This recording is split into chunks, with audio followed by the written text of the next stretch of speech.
Hi, I'm Rachel Gazdick, and this is Formative, the podcast where today's leaders are interviewed by the leaders of tomorrow. Formative is a show about perspective, and today's guest has had the kinds you can only get from 350 miles above the surface of our planet. Dr. Charles Camarda is a retired astronaut whose 2005 mission aboard Space Shuttle Discovery marked NASA's return to space after the tragic explosion of Space Shuttle Columbia. Following his time in orbit, Dr. Camarda served as the Director of Engineering at NASA's Johnson Space Center and the Senior Advisor for Innovation to the Office of NASA's Chief Engineer. My student co-host today is Jake from PS 175 in the Bronx. Jake, why don't you tell us a little bit about yourself? Well, I was born in Bronxville, but immediately got moved to the Bronx as that's where my parents lived. I love making stories, and I love reading stories. I love playing games, and that's really that. Can you tell us a little bit about middle school and what you enjoy and your favorite subjects? Well, it's only really a favorite subject, to be honest. I love writing. Well, actually, technically subjects, because reading and writing are kind of the same thing, but I would say reading and writing. Middle school is honestly extremely difficult just because of math. Slope, I don't understand slope. Rise or run, yeah, I understand that, but actually, making the slope is impossible to me. But apparently it comes, easily to someone else, but not to me. I don't know why. Well, let's bring in Dr. Camarda to get this conversation started. Thank you so much, Dr. Camarda, for being here today. Jake, what's your first question? Well, I don't want to start off with anything too crazy, so I'll start off with something simple. What is your favorite sport? Oh, geez. It changed over time, Jake. When I was growing up as a kid in New York, I loved to play handball. You grew up in the Bronx, so you know what a handball court is, right? Yes. Right. And so that was like one of my favorites. We played all sports, but I was really the best at handball. And when I moved to Virginia, when I started working for NASA, I actually started working for NASA in 1974, Jake. So I'm a lot older. Yes. I had a life before I went to Johnson Space Flight Center and became an astronaut, right? I was a research scientist for about 22 years at NASA Langley.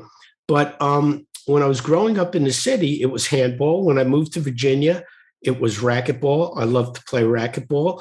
And also I dabbled in a little bit of boxing and karate when I was in New York and later high school years in college. Do you have a favorite planet? Do I have a favorite planet? Right now it's planet Earth, but my epic challenge and the epic challenge I bring to students is going to Mars. I know we have a big push going to the moon first and colonizing the moon, but I think the real challenge is going to be getting to Mars. We actually had Mars Week at our school, and we had a Zoom with a person named Hagen Cox, and it was really interesting to have this person come to school and tell us a little bit more about Mars. Yeah, it's very interesting. Mars also has an atmosphere and it has water. And so I think that's a good opportunity for us to potentially explore colonizing another planet. That would be a good first step. Our first lesson in science was about the geosphere, hydrosphere, atmosphere, and whatever. And we learned that Mars was actually really close to being like Earth, and the glaciers on Mars gave us an example that there was once water on Mars, but then it froze to become glaciers. That's correct. And so where is it now? It might be at the North Pole and the South Pole. It also may be in the regolith and underneath the regolith. It could be in craters that are constantly shadowed. And so the temperatures never go above freezing. And so that's where we're exploring right now. And scientists have been exploring and identifying which are the best places for us to land, right? So would you live on Mars if you had the choice? Well, right now, I don't know, Jake.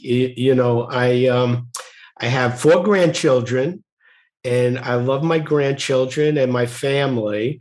And so I don't think I'd want to leave them at this point in my life for several years to go have fun on the surface of Mars. If you would have asked me that about 10, 15 years ago, I would say yes. But now it's no.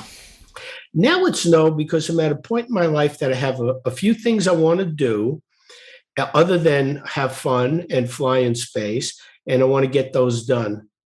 Speaking of some things to do on Earth, do you have any hobbies or maybe personal interests? On Earth? Well, yeah, I have a couple of interests on Earth. And so I love kids.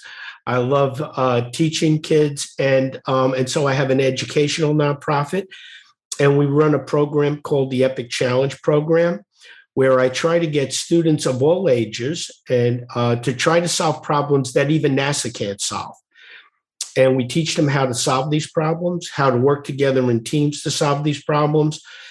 And we've experimented with this over the past 10 years at the graduate level, undergraduate level, high school level, and we're starting to look to move it down to elementary school and middle school. Because I think what's really cool is kids like at your age in middle school have unlimited creativity. They haven't been taught too much and taught to, what's right and what their teachers think are right and wrong or most probable to happen. And so you have unlimited playing field, if you will, to be creative and come up with crazy ideas, like what you're doing now, reading science fiction, fantasy stuff. A lot of that stuff that was just fantasy became reality, especially when it comes to space. I do agree that middle schoolers do have a lot of creativity. Myself, I literally can't stop thinking. I can't stop creating. I can't stop writing. I can't stop doing anything. My creative juices just won't stop. And we don't want that to stop. Okay. We don't want that to stop. And so my big job is finding older kids, like in graduate school, and older kids at NASA, if you will, and get them to relearn how to be creative, how to fail, the importance of failure, and how to learn from failure. I watched Jurassic Park 3, and the main character said there are two types of people, astronomers and astronauts. So, what made you want to become an astronaut? Well, I grew up at a very exciting time, much like the times you're growing up right now. Okay, when I grew up, people never flew in space. Okay, we were just starting to fly in space, and it was the United States versus the Russians as to who led the space race, who got to space first. And so astronauts were my heroes back then, because not only were they really cool and sharp technically, but they were test pilots. They were flying these outrageous fighter jets, exploring the unknown, putting their life on the line. And so I grew up admiring, my role models were the Mercury 7 astronauts, the first 7 astronauts that flew in Mercury, Gemini, and later Apollo. And so I love science and I love math. And that's just something I wanted to do. I would like to hear about your reaction to Neil Armstrong when he first landed on the moon. Wow, I could absolutely tell you what that felt like, because I grew up during that era in the Cold War. And so if you could imagine two countries that were almost ready to go to war with each other are now in this space race.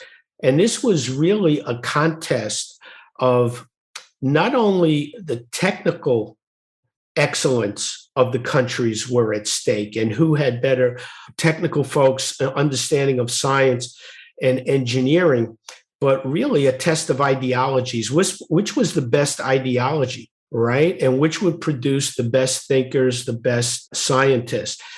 And so a lot was at stake. And so President Kennedy drew that line in the sand and said, you know what, we're going to set boots on the ground on the moon. We would have humans on the moon. We would bring them back safe in less than 10 years. When we actually did it, I mean, everyone was holding their breath. At that time, we had these very small little TVs. We were huddled around. We didn't have these great big screen TVs. And we were just watching that Neil Armstrong put that first boot on foot of the moon. And it was totally exciting. It was, everyone around the world was watching or listening at that moment in time. It was really exceptional. I imagine you watching Neil Armstrong take his first step on the moon, and I just imagine like you were like Tom Hanks during that scene in Apollo 13 where he wasn't crying, but he wasn't emotional, but he was just so happy that they finally were able to put someone on the moon that you couldn't help but cry. Yes, it's very emotional. It was very emotional at that time. But another thing that's really cool, just seeing humans fly in space. And I know I was working for NASA for 22 years, Jake, and I finally got to go down to Kennedy Space Center and watch a launch. And you're standing there with thousands of people, and all of a sudden, thousands of pounds of thrust are lit off. The spaceship gets ready to start lifting up into space. You hear the vibrations, the pressure waves come and hit your chest so that it's basically beating on your chest as you're standing about 6 miles away. And you're looking up and you're thinking there are people on the tippy top of that vehicle inside the space shuttle. And as you're watching the people around you, tears are just falling, streaming down their eyes. And it's just an amazing sight. It's people are whether they're overcome with emotion, overcome with happiness and joy. It's just an amazing feeling. But I got to meet those people that were my heroes. I got to meet Neil Armstrong and John Young and Buzz Aldrin. And John Young worked at Johnson Space Flight Center when I was an astronaut. He was just another astronaut just like me. So as an astronaut, I would say John Young was my mentor. Wow, I'm honestly starting to get emotional as well. Dr. Camarda, I'd love to hear more about your mission into space and what you did on ISS. And tell us more about what an aerospace engineer does.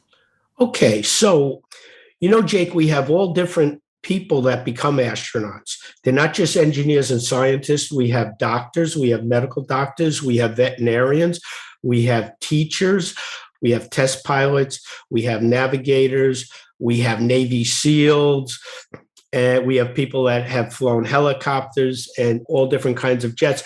I was a researcher at NASA Langley, and my research area was on hypersonic vehicles. Hypersonic vehicles are any vehicles that fly faster than 5 times the speed of sound. Aerospace engineers were looking at not only space vehicles, but aeronautics. We're looking at airplanes. There are many different aspects of engineering that you have to understand in order to be able to design airplanes and space vehicles. How does the fluid flow over a vehicle cause these different forces, which we call lift and drag, which allow a vehicle to fly?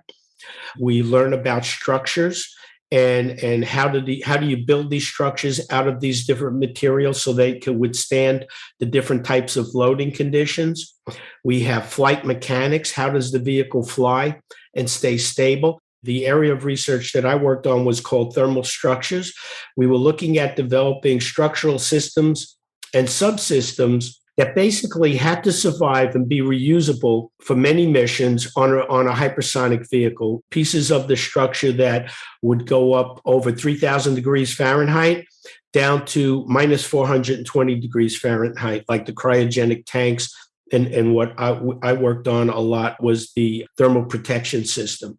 And so when I was selected to fly, I was selected right after the Columbia accident. I was training in Russia when the accident happened. A large piece of foam came off the vehicle. It struck the space shuttle. I got my little space shuttle here. I don't know if you could see it, but it struck the vehicle right by the wing leading edge. And the people on the ground, when they saw this foam hit during launch of the space shuttle, the crew was already in orbit. And when they saw the video, they didn't know if it was caused damage or if it caused critical damage. They said that it wouldn't have caused damage and the crew was safe to fly back. And they made a very, very bad mistake. And so when I came back from Russia, we weren't going to fly for another 2.5 years. We had to understand what caused the problem. And then we had to be able to fix the problem to make sure that we wouldn't lose another crew. And so I spent a lot of time working on creating teams to help solve these problems and creating methods for repairing the vehicle in case the next vehicle that flew, the same thing happened, the astronauts could go outside and fix the vehicle. So I really believe I was selected on that flight because of my expertise in thermal structures and actually being one of the people that was helping to develop these repair techniques. The other thing I was highly trained on was basically flying the robotic arm. And so we have two robotic arms. One's in the belly of the Space Shuttle, right? That once we get in orbit, we open up the payload bay doors on Space Shuttle and we let out this robotic arm. And so we had designed this special 50-foot boom that we would attach to the end of the robotic arm so that when we were in space, we could inspect the vehicle. Because what we wanted to, the next crews that flew in space, we wanted to be able to make sure that they did not get damaged by any debris and they could be able to inspect their vehicle while they were in orbit to say they were safe to come home.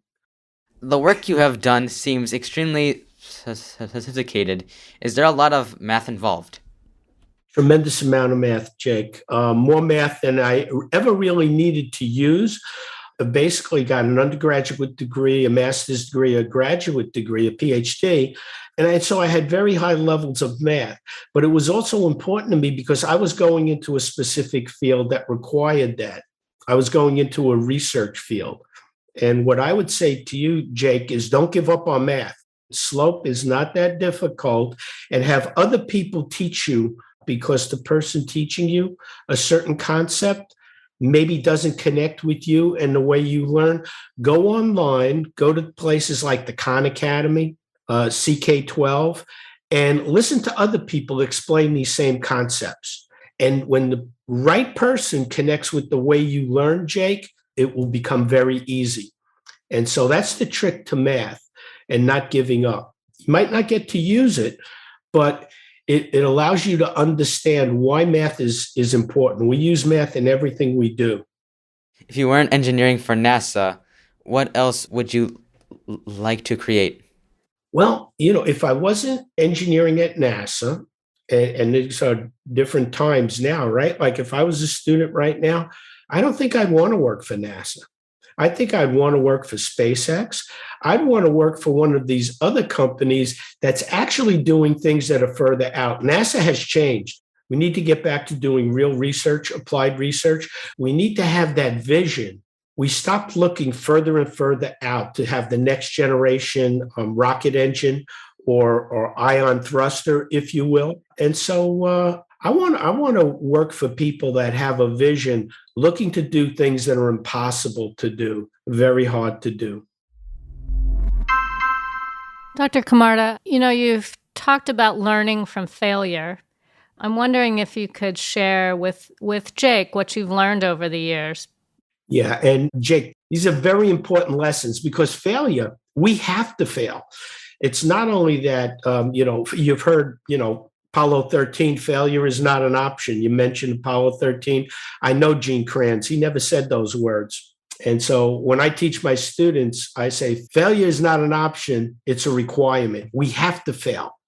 And we learn this as researchers. All researchers fail, right? And so we go in the laboratory, we conduct an experiment, and we determine when something is going to fail. And we want to understand if our analytical understanding of the physics of the problem will enable us to predict when that failure occurs. And it's only when we really understand this that we could say we really understand the phenomenon we are observing. And that's what scientists do, and that's how scientists learn. But you experience failure every day, Jake, right? Do you have homework at school? Yes. And do you always get the answers right? Definitely not. Definitely not, right? But you did it at home. You did your best. You made a mistake. And then what happens? And then I learn from it. I get better grades, and yeah. You figured out why you failed, right? Why did you get that answer wrong, right? Because we study, we think we understand something, and then we're asked the question on a homework, and we find out, well, I thought I understood it, but I really don't. So then you have to go back in, you have to dig back in, and you have to start studying a little deeper. And maybe you start looking at that problem from several different perspectives and you try to understand it, having different people explain it to you till you finally understand why you failed. And then once you make that mistake on a homework, right, what's the probability that you'll make that same mistake again when you're asked that question? Probably extremely low. Extremely low, right? Because the lessons we learn from failure, we tend to not forget, right? And so our program, the Epic Challenge program, we teach students how to fail because there's a right way and a wrong way to fail. And you're learning how to do this in the safe environment of your home. You're not failing in public in case you're afraid that you fail in public and your friends make fun of you for failing and, oh, you missed that. You have the convenience of going in your home and practicing and failing and learning from your failure. Unless you have a great environment, a great classroom where it's okay to fail, and your teachers drum that into you, right? That it's okay to fail, you're going to be afraid to raise your hand and try something new. So that's what we have to get students of all ages, especially older people that have their PhDs and think they know it all, like the people that made the wrong decision on Space Shuttle. They thought they understood the problem and they really didn't. And what happened? We lost lives. People died because they were afraid to raise their hand and say they did not know. And so that's one of the first things I learned as an engineer, as a researcher, was that if I was going to go to a conference and present my body of research, what we call a paper, and develop a presentation, if someone in the audience asked me a question and I didn't know the answer, my bosses made sure that I did not just say anything. I would tell them I did not know, because that's the right answer, right? I do not know, but I will go research it and find out. Thank you. What is an important failure that you learned from? You know, I would say the whole Columbia accident. The whole Columbia accident made me realize something, the cause of the accident. I was raised as a technical person, very logical thinker, right? And so I could understand technically what caused the accident. But the real cause of the Columbia accident was the behaviors of those people, the culture of the organization, and the way those people did not work together effectively as a team to solve the problem. So what I had to do was learn a totally different field that was unknown to me. I had to learn about psychology, sociology, behavioral science, cognitive science. And so what I learned was, how do people work together on teams? How do they work together effectively on teams so that they're high-performing teams? We talked a little bit about what we call psychological safety, being unafraid to raise your hand and say there's a problem, to question authority, to take interpersonal risk without fear of being punished by your friends, your peers, your comrades, or your employers, right? If Elon Musk is going to be successful, if we're going to be successful and fly humans in space, we have to be able to do it safely. And so we have to be totally transparent and honest.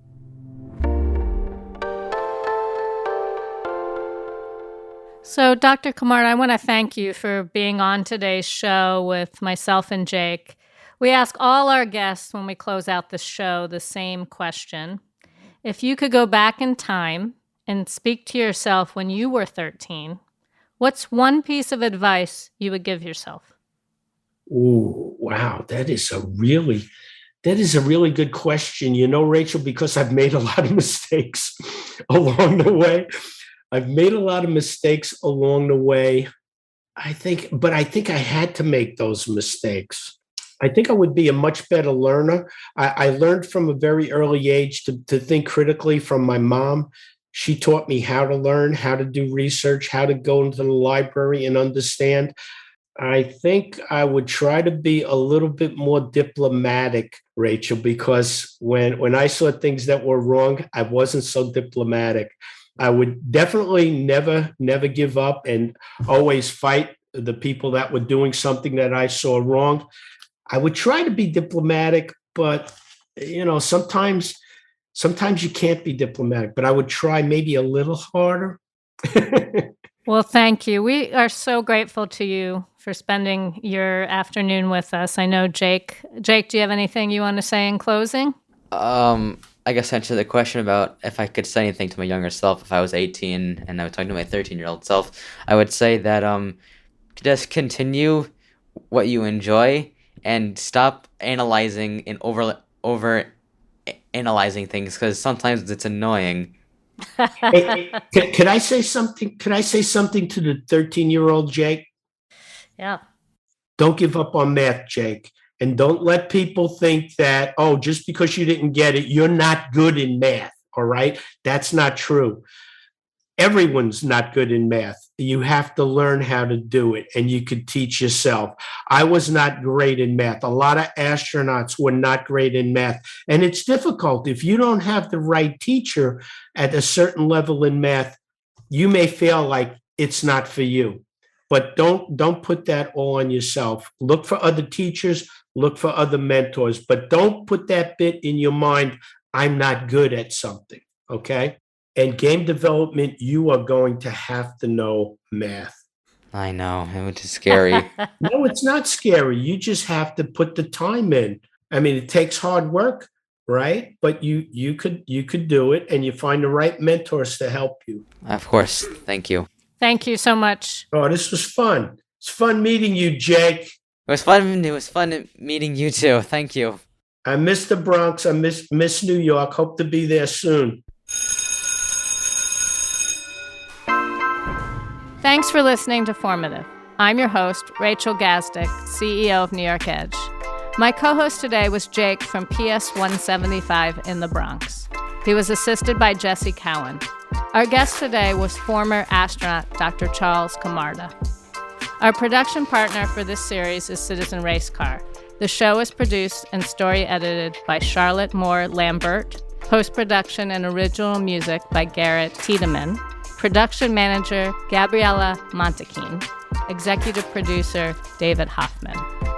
Thanks to the whole team here at New York Edge for making this series possible.